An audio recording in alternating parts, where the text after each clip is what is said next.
ওয়েস board নয়, ন্যূনতম বেতন কাঠামো নির্ধারণ করতে হবে, কার্যকর করতে হবে কন্টেন্টের কপিরাইট আইনও। এই দুইটি দাবিতে সাংবাদিকদের আরও বেশি সোচ্চার হওয়ার আহ্বান জানিয়েছেন প্রধান উপদেষ্টা ডক্টর মোহাম্মদ ইউনূসের প্রেস সচিব। এ সময় গণমাধ্যম সংস্কার কমিশনের প্রধান জানিয়েছেন, গণমাধ্যম নিয়ে সাধারণ মানুষের ভাবনা জানার জন্য জাতীয় গণমাধ্যম সার্ভে করা হবে। একই সঙ্গে গণমাধ্যমে যারা মালিক রয়েছেন তাদের আয়ের উৎস খতিয়ে দেখা হবে। সেন্টার ফর গভর্নেন্স স্টাডিজ বা সিজিএস আয়োজিত সেমিনারের বিষয় ছিল গণতান্ত্রিক পুনর্গঠনের জন্য সংলাপ, গণমাধ্যম প্রসঙ্গ। যাতে অংশ নেন সরকারি ও বেসরকারি অংশীজনরা ছিলেন সিনিয়র সাংবাদিক ও ছাত্রনেতারাও। সবার বক্তব্যই একটা বিষয় স্পষ্ট, যে দেশের গণমাধ্যমগুলো ভালো নেই। চাকরির নিশ্চয়তা, বেতন কাঠামো কিংবা পেশাদারিত্ব, সব জায়গাতেই দারিদ্র্য সীমা পেরিয়ে সাংবাদিকরা।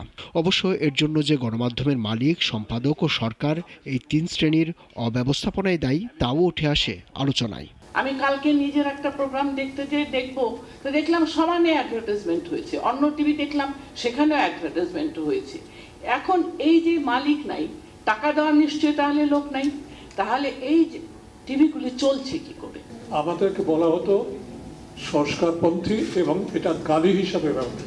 সংস্কার ছাড়া পৃথিবী চলে না, দেশ চলে না, জাতি চলে না, রাষ্ট্র চলে না। সংস্কার অবশ্যই প্রয়োজন। আজকে আমাদের কাছে এক সুযোগ এসছে বহুদিন পরে।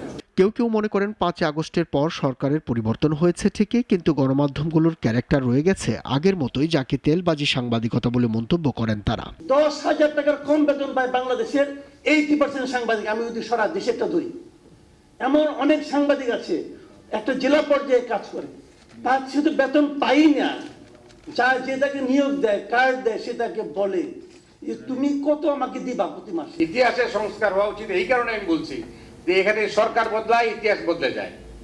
বাংলাদেশের জন্ম ইতিহাসটাই ঠিক নাই।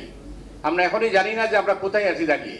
এই যে কাজটা আপনি দিন রাত কাজ করছেন, এটা অর্থহীন হয়ে যাবে রাজনৈতিক সরকার যদি এটা বাস্তবায়ন না করে। তাহলে উত্তরণের উপায় কি? সরকারি অংশীজনরা মনে করেন সংস্কারের লক্ষ্যই হলো সাংবাদিক যাতে দালাল হয়ে না ওঠে।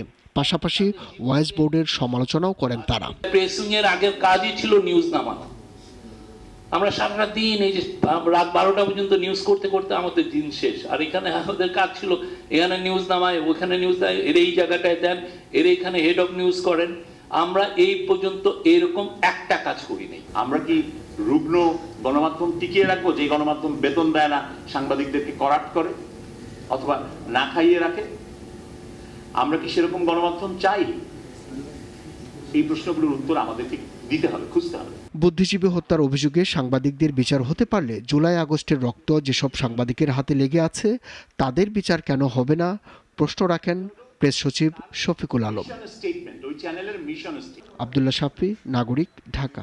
Double million offer Walton fridge কিনে পেতে পারেন 20 লক্ষ টাকা, রয়েছে কোটি কোটি টাকার নিশ্চিত উপহার।